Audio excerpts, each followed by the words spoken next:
Rogers is tucked away in the Ozarks of northwest Arkansas. It is part of one of the fastest-growing cities in the U.S. Even though a lot of it is made up of suburban sprawl, there is a lot of beautiful scenery and nature nearby. Here are some of the best things to do in Rogers. You can explore the beautiful waterways of Beaver Lake and Hobbs State Park, as well as the amazing underground caves and tall limestone bluffs. Rogers is where the first Walmart store was, but it has a lot more to offer than that. There are a lot of great things to do outside in Rogers. However, before we begin our countdown, we would greatly appreciate it if you would subscribe to our YouTube channel and also press the bell icon. Let's get started. Number 10. Pinnacle Hills Promenade. If you want to shop until you drop instead of seeing sights, Pinnacle Hills Promenade is the place to go.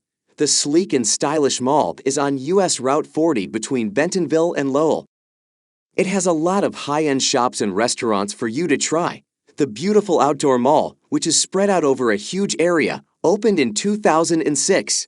Dillard's, JCPenney, and Malco theaters are now the main stores there. It has almost exactly 100 businesses to choose from. There are cute local boutiques and big-name clothing brands right next to cozy cafes, computer shops, and Chinese restaurants. The pretty fountains and flower beds all over the mall and the fact that it has a movie theater showing the newest movies only add to its appeal. Number 9. Crystal Bridges Museum of American Art. The Crystal Bridges Museum of American Art is in the nearby town of Bentonville. It has a lot of great paintings, photos, and sculptures. It is one of the best places for arts and culture in the Ozarks, and its campus is in a beautiful place surrounded by trees and lakes. Alice Walton, the wealthy heiress to Walmart, set up a beautiful museum that first opened to the public in 2011. It has beautiful glass and wood galleries that hold a wide range of works from the colonial era to the present day. Works by Jackson Pollock, Georgia O'Keeffe, Andy Warhol, and other famous artists are on display. Outside, you can look at sculptures by Dale Chihuly and the rebuilt Bachman Wilson House, which was designed by the famous architect Frank Lloyd Wright. It also has amazing performances, art installations, and festivals at its satellite site, The Momentary. Number 8. Ozark Beer Company. After all the sightseeing, shopping, and shows, the Ozark Beer Company is a great place to relax and enjoy a freshly pulled pint in peace. You can try some of their award-winning ales, IPAs, and lagers at their friendly tap room right next to Railyard Park. The wonderful microbrewery was started in 2013 by local beer lovers Lacey Bray and Andy Coates. It is on the eastern edge of downtown. Its old warehouse is old and has a lot of character, so it is now a very nice place to drink their best-selling beer, the Bourbon Double Cream Stout. In addition to chatting with friendly locals over one of the successful company's small batch brews, you can also buy some beers and merchandise to take home. Number 7. Downtown Rogers. Downtown Rogers is the heart and soul of the town, and it's also where most of the best shops and restaurants are. It has a lot of old, vibrantly colored buildings and shops, and its brick-paved streets are a pleasure to walk around and take in. Its charming colonial revival and Italianate-style buildings from the late 1800s and early 1900s are spread out over several blocks. They are a nice change from the suburban sprawl all around them. Many of them now have restaurants and shops run by people from the area, as well as art galleries, antique shops, coffee shops, and spas. The charming neighborhood is also home to the Daisy Ergen Museum, which is one of the city's top attractions, and the historic Victory Theater, where you can see concerts, plays, and other shows. In the summer, there is also a fun farmers market downtown. Number 6. Rogers Aquatic Center. If you don't want to go to Lake Atalanta or Beaver Lake, you might want to go to the Rogers Aquatic Center instead. At the huge public water park, you can go down slides, jump into pools, or just lay out on the large decks and soak up the sun. The over 80-year-old municipal pool was a family favorite for a long time.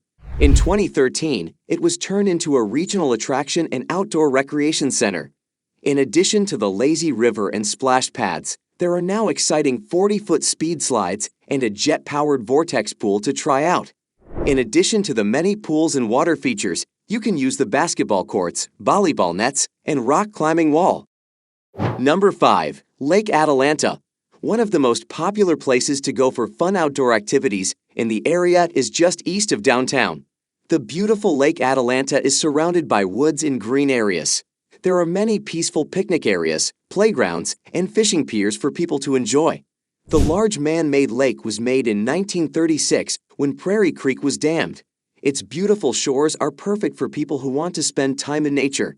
It used to be surrounded by a swimming pool, ice skating rink, restaurant, and other buildings, but they were all torn down just over a decade ago because they were in bad shape. Now that it has been brought back to its former glory, the park has over 10 miles of peaceful trails where you can walk or ride a bike. Number 4. Hobbs State Park. Just 15 minutes of driving east will take you to Hobbs State Park, which has beautiful landscapes, scenery, and nature. Outdoorsy people will love the huge number of trails and campsites that cover a large part of the Springfield Plateau, just south of Beaver Lake. It was made in 1979 and is the largest conservation area in the state. It has a lot of sparkling streams and springs that run through its limestone landscapes. As you walk, ride a bike, or ride a horse through its woods, you'll see a lot of local wildlife and plants and see beautiful views wherever you go. You can learn more about the area's ecosystems, animals, and long human history at its excellent visitor center. Number 3. Daisy Ergin Museum. Back in the middle of town, the Daisy Ergin Museum is one of the most popular places for tourists to go. Here, people can learn about the history of the American company that makes airgun and look at its amazing collection of old guns and old ads. It was started in 1882 as a company that made steel windmills. Soon after, as part of a successful sales campaign, it switched to making BB guns and pellet youth rifles. Its name has been linked to airguns for more than 100 years, and its museum is now in a historic building from 1896. You can learn about how it came to be and look at hundreds of old makes and models. You can also see the world's largest BB gun sculpture outside and buy souvenirs in its store. Number 2. Beaver Lake. The beautiful Beaver Lake is one of the most popular places to visit in Arkansas. It is tucked away in the Ozark Mountains. It has almost 500 miles of beautiful coastline, and its tall limestone bluffs and large forests make it a great place for all kinds of outdoor activities. Surprisingly, the huge lake was made by people. Between 1960 and 1966, the United States Army Corps of Engineers dammed the White River to make it. Along the shores of the lake, they also built a dozen parks with picnic areas, places to launch boats, and places to camp. So people who love nature can walk around the lake, relax on its beaches, fish, or sail while taking in the breathtaking scenery and views. Prairie Creek, with its marina and campground, is only 10 minutes away by car from downtown Rogers. Number 1. War Eagle Mill. The wonderful War Eagle Mill is tucked away in the beautiful valley of the same name, just south of Hobbs State Park. It is a very interesting place to visit. The old water mill is now the only one in Arkansas that still works. It's a cute reminder of how life used to be in the Ozarks. The first mill on the Little Creek was built in 1832, but the exact same plans were used to build the current mill in 1973. This is because the historic mill has been destroyed 3 times in the past by floods, fires, and the Confederate Army. After you cross the 100-year-old cantilever bridge in front of it, you can take great pictures of the bright red mill and watch its 18-foot-high cypress water wheel turn. That's it for today. We hope you found our video interesting. If you did, please give it a big thumbs up and share it with others. Also, if you haven't already, please consider subscribing to our channel. Don't forget to turn on the notification bell so you don't miss any of our new uploads. In the end, thanks for watching and see you next time.